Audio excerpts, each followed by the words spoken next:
Okay, this is practice sheet number 10. I hope that you've done the bottom two questions for this. If you've not yet done the bottom two questions, please pause the video and give them a try right now before you see any more of it. A 4-kilogram box slides down the full length of a frictionless ramp.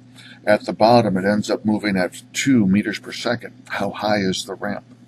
So we know the mass is 4 kilograms, and we know the velocity at the bottom is 2 meters per second. Please make sure you have just plain old m here, not mass, and a plain old v, not velocity, not the word velocity down there. Kilograms and meters per second are required. The desired variable in this case is the height of the ramp h. If you wanted to have a y there, that would be acceptable. Raw equation, we have the potential energy is equal to the kinetic energy. At the beginning, it's not moving at all. It's just in a high position, so it only has gravitational potential energy.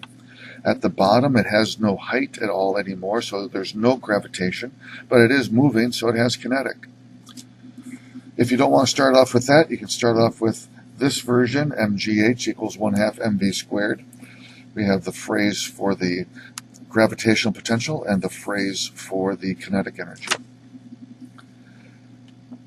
Substitutions, 4 times 9.8 times h for the gravitational, 1/2 times 4 times 2 squared for the kinetic.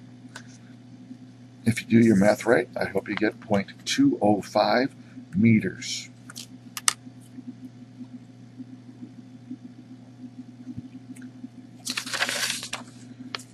Okay, you should have the last one done. If you don't have the last one done yet, please pause the video and do it before you see any more of the video. A student takes 0.5 seconds to lift an 8-kilogram box up from the ground to a height of 0.2 meters. Find the student's power output.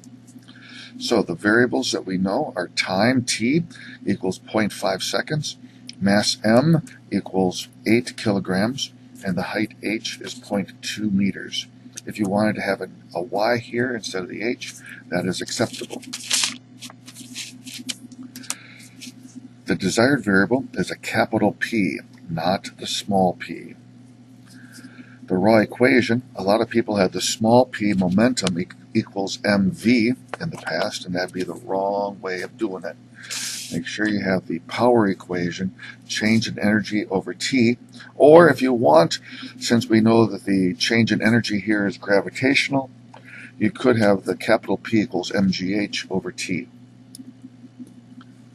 Substituting things in, we have 8 times 9.8 times 0.2 on the top, 0.5 at the bottom.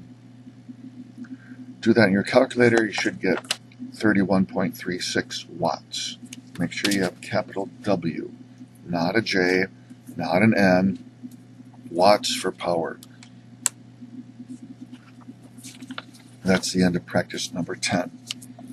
Please now do sheet number 11, just the last two